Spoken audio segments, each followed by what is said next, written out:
오늘 우리에게 주시는 하나님의 말씀은 이제 시편으로 가겠습니다. 시편 1편 1절에서 6절. 시편 1장 1절에서 6절입니다. 한 목소리로 읽도록 하겠습니다.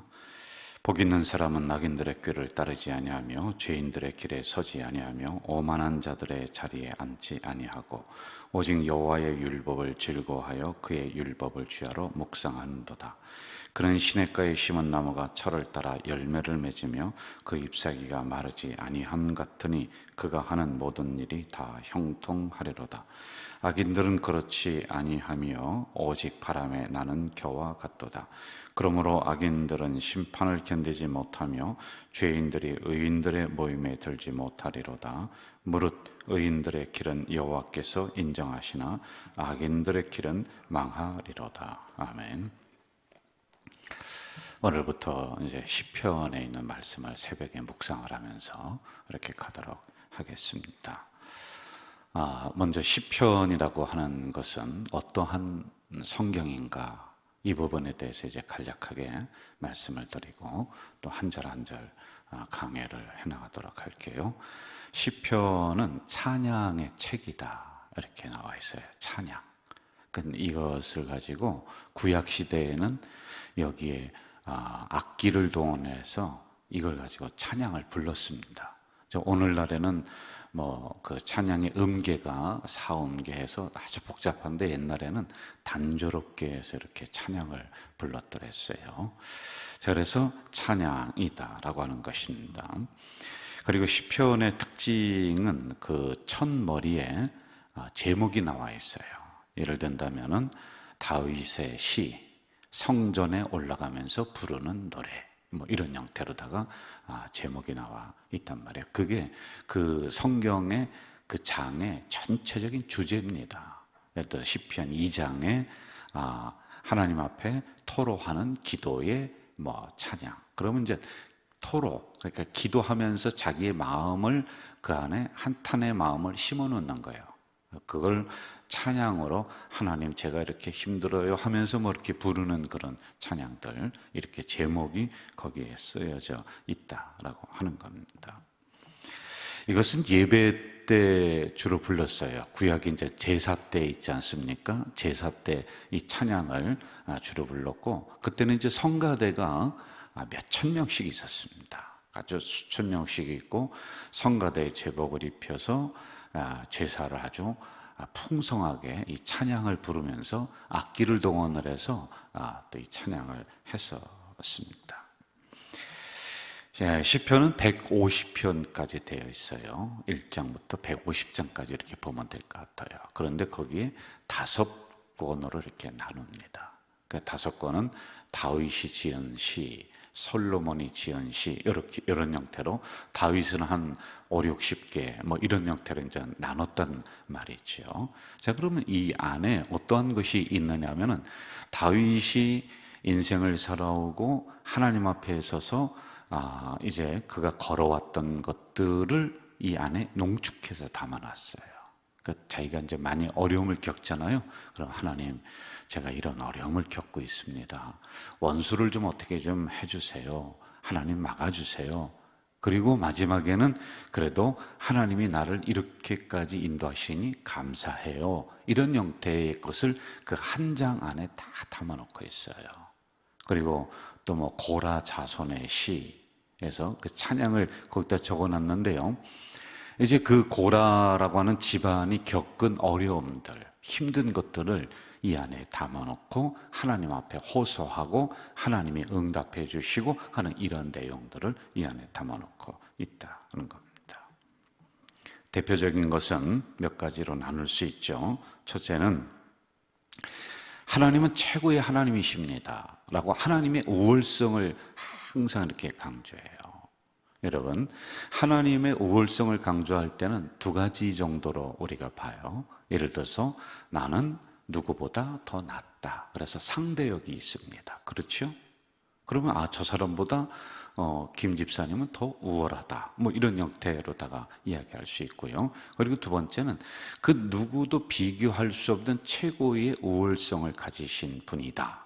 이렇게 우리가 볼 수 있어요. 그런데 시편에서는 이 두 가지를 다 사용을 하고 있다라고 하는 것입니다.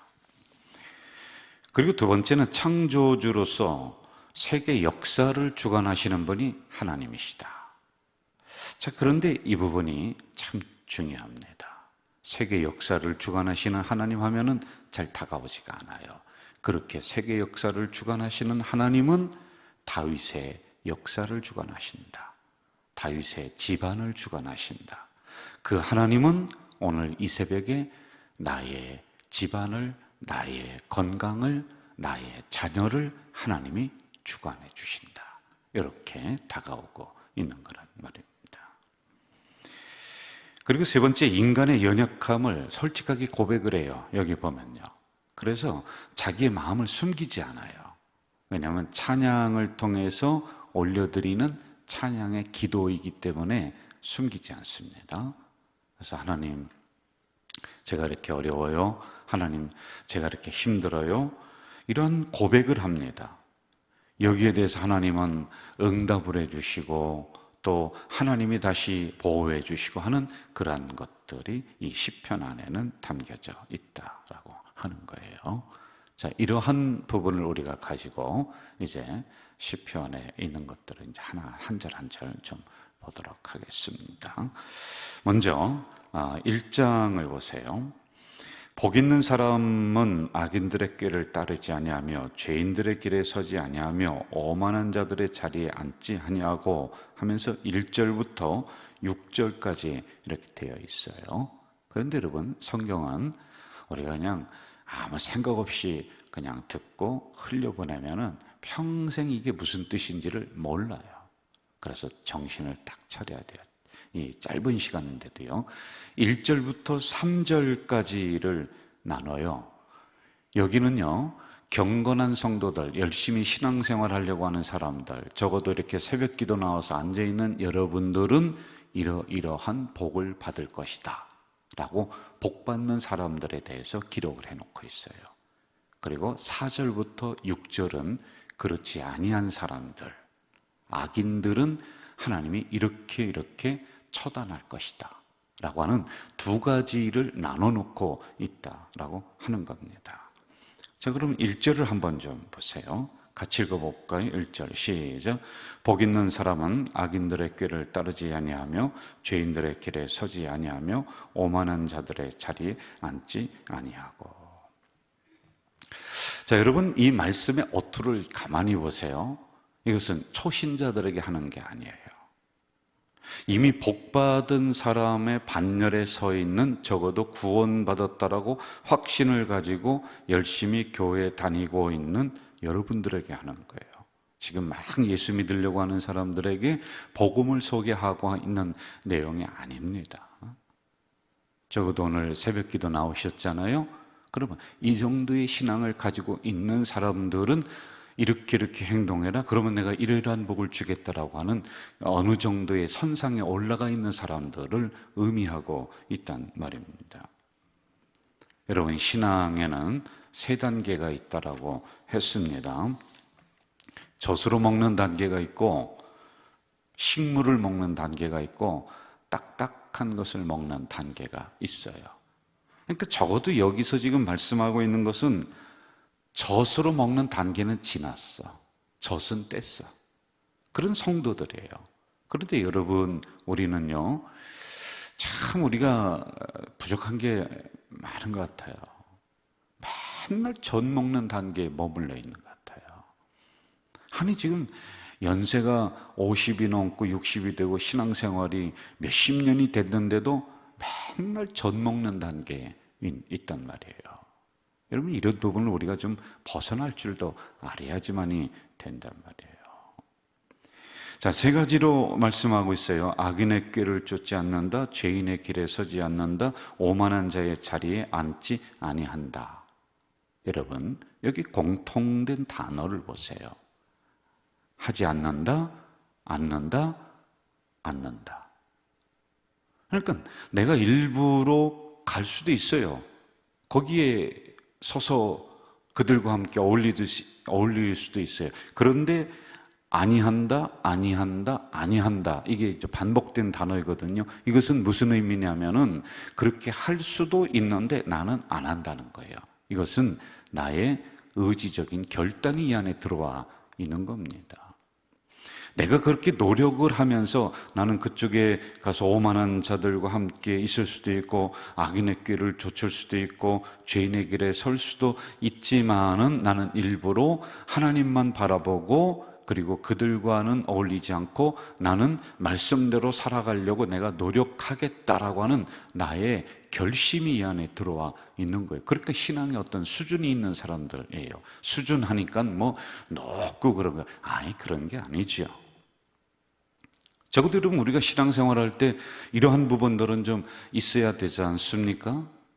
그냥 이리저리 휩쓸려 다니고 바람 부는 대로 그냥 우리가 넘어지고 그런 것이 아니라 내가 어느 정도 주관을 가지고 나의 믿음의 줏대를 가지고 내가 걸어갈 줄 아는 그런 사람들 이야기만이 되는 거 아니에요? 이것을 이야기해 주고 있는 겁니다.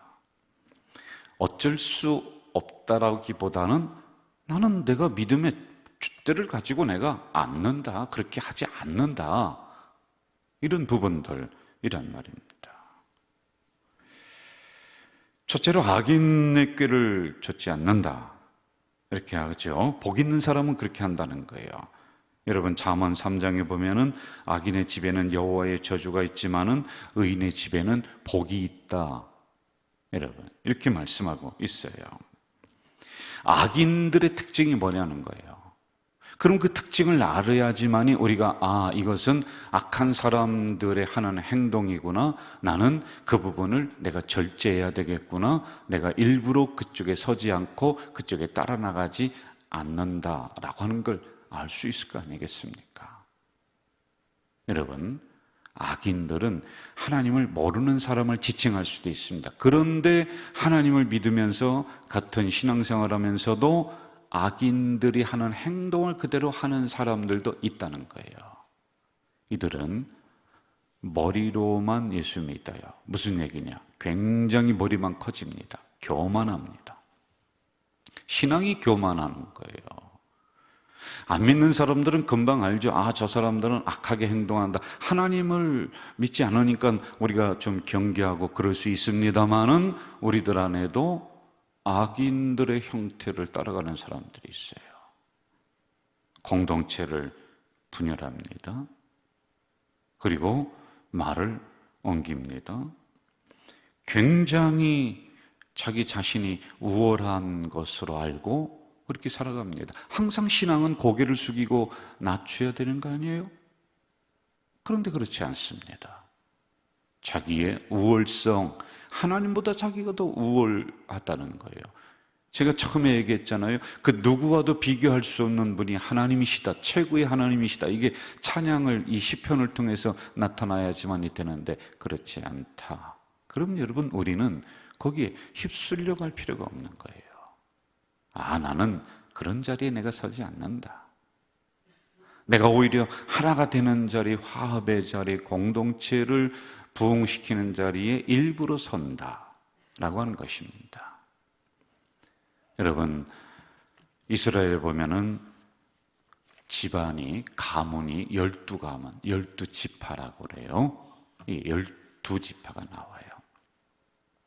그런데 어느 지파의 가문은 그 집안이에요. 그 집안이 아주 큽니다. 그런데 하나님이 항상 그 집안만 찾아요. 무슨 일이 있어도 너 좀 이리 와서 일 좀 감당해라, 너 이것 좀 먼저 해라. 그 집안을 굉장히 우선으로 친단 말입니다. 저는 우리 성도님들이 하나님이 급할 때 빨리 찾는 그런 성도들이 되기를 주의 이름으로 축원해요. 이게 첫 번째 악인들의 길에 서지 않는다라고 하는 그런 법이에요. 자, 두 번째, 죄인들의 길에 서지 않는다 이렇게 나오고 있습니다. 잠언 21장 죄인의 길은 구부러지고 깨끗한 사람의 길은 곧다 이렇게 나오고 있습니다. 여러분, 죄인들 하면은 우리 모두가 죄인이에요. 여러분도 저도 다 죄인입니다. 그런데 여기서 말씀하시는 죄라고 하는 것은 하나님을 대적하는 의미란 말이에요. 그럼 세상 사람들에게 아니에요. 우리들 안에도 하나님을 대적하는 사람들이 많이 있습니다. 여러분, 말씀을 대적합니다. 은혜를 대적합니다. 하나님을 대적해 나가는 거예요. 하나님의 말씀을 오해하도록 만들어버립니다. 이런 부분들이란 말이에요. 여러분, 적어도 이 정도의 신앙생활이 된다. 초신자가 아니라고 그랬어요. 어느 정도 수준에 올라와 있는 사람들입니다. 그러면은요, 중심을 잡고 걸어갈 줄 알아야지만이 되는 거예요. 이 사람의 이러한 이야기에 휩쓸리고 저런 이야기에 휩쓸리고, 이제는 그것은 어릴 때 신앙이란 말입니다. 그래서 우리는 바람이 분다 할지라도 우리의 뿌리까지도 흔들릴 필요는 없다라고 하는 것입니다. 그래서 이런저런 사람들의 그런 어떠한 이야기들에 내가 마음이 뺏겨버리고 그러는 것이 아니라, 나는 그런 상황일지라도 내가 일부러 하지 않는다. 이게 죄인들의 특성이기 때문에 그래요. 죄를 가진 사람들은 자꾸 그쪽으로다가 뭔가를 발전시키려고 하기 때문에 그래요. 여러분, 우리를 가만히 둬보십시오. 말씀을 걷어내 보십시오. 여러분이나 저나 자꾸 죄성을 향해 나가는 거예요. 그쪽을 바라보게 돼 있어요. 재미있어요. 좋아요. 그런데 초신자 때는 그렇다고 쳐봅시다. 여러분, 지금 복받는 반열에 서 있단 말입니다. 그렇다면은 적어도 신앙의 중심을 가지고 걸어갈 줄 알아야 된다. 이겁니다. 자, 세 번째, 오만한 자의 자리에 앉지 아니한다. 이렇게 나오고 있습니다. 자, 여기서 오만이라고 하는 것은 첫 번째 제가 얘기했던 교만과 서로 상통하고 있습니다. 다른 사람을 얕잡아 보는 거예요. 여러분, 기도 생활 열심히 합니까? 그럼 기도 생활 열심히 하면은 그게 자랑입니까? 그건 나와 하나님과의 관계란 말이에요. 새벽기도 열심히 나와요? 못 나오는 사람 비교하면서 못 나오는 사람 비판하고 그리고 평가하려고 새벽기도 나옵니까? 아니, 그게 무슨 신앙이에요? 그냥 내가 새벽기도 하나님과 1:1 관계에서 나와서 기도하는 거예요. 못 나오는 사람 뭐라고 내가 할 이유가 없어요. 그 사람이 신앙이란 말이에요. 그렇게 이야기하려면 누가 해야 되냐? 내가 하면 되는 거예요. 담임 목사가 하면 되죠. 여러분들은 김 집사가 나오든지 말든지, 그럼 내가 하나님 앞에 1:1로 나와서 새벽 기도하고 기도하고 뭐 그렇게 하는 거 아닙니까? 그런데 그렇지 아니한 사람들이 있다는 거예요. 나는 기도 생활 이렇게 한다. 나는 말씀을 이렇게 지켜나간다. 이게 오만한 자라고 하는 것입니다. 여러분, 이러한 사람들의 자리에 내가 서지 않는다라고 하는 겁니다. 신앙은 항상 자기를 낮추는 거예요. 자기를 죽이는 거예요. 그런데 오래 신앙생활 했다고 하면서 자기를 자꾸 높인다, 오만한 형태를 가지고 있다, 이거는 복 있는 사람이 아니에요. 복 있는 사람이 아닙니다. 주석에는 뭐라고 나와 있냐면은 지식의 교만, 영의 교만. 네? 기도 오래 했다고 해서 기도 안 한 사람을 무시하고 그럽니다. 이게 영의 교만. 이런 사람은 지옥의 문에 아주 가깝다. 여기 써 있어요. 우리는 더 우리를 낮춰야 되겠죠. 더 겸손하고 겸허해야지만이 될 것입니다. 복 있는 사람은 이렇게 세 가지의 상황들이 펼쳐집니다. 그러나 일부러 안 하는 거예요. 내가 그렇게 노력하는 거예요. 나의 의지적인 결단이 이 안에 들어가 있는 거예요. 그 길을 걸어야지요. 오늘도 저는 우리 가족 공동체가 이러한 길을 꿋꿋하게 중심을 잡고 걸어가는 우리 성도들 되시기를 주 이름으로 축원합니다. 사랑하시는 아버지 하나님, 감사합니다. 이제 시편을 통해서 우리의 신앙을 하나하나 점검해 나갑니다. 하나님, 복 있는 사람이 다 될 수 있도록 우리 성도들 붙잡아 주시고 믿음의 의지적인 결단을 하며 걸어갈 수 있도록 인도해 주시옵소서. 어릴 때는, 초신자일 때는 작은 바람에도 흔들렸지만은 지금은 뿌리 깊은 신앙의 큰 거목들이 오니 이제 내가 죄인들의 길에 서지 않고 악인들의 길에 서지 않고 오만한 자의 자리에 앉지 아니하는 의지적으로 결단하며 그렇게 살아가는 우리 성도들 이 하루가 되도록 인도해 주시옵소서. 예수님의 이름으로 기도하옵나이다. 아멘. 하늘에 계신 우리 아버지, 아버지의 이름을 거룩하게 하시며 아버지의 나라가 오게 하시며 아버지의 뜻이 하늘에서와 같이 땅에서도 이루어지게 하소서. 오늘 우리에게 일용할 양식을 주시고 우리가 우리에게 잘못한 사람을 용서하여 준 것 같이 우리 죄를 용서하여 주시고 우리를 시험에 빠지지 않게 하시고 악에서 구하소서. 나라와 권능과 영광이 영원히 아버지의 것입니다. 아멘.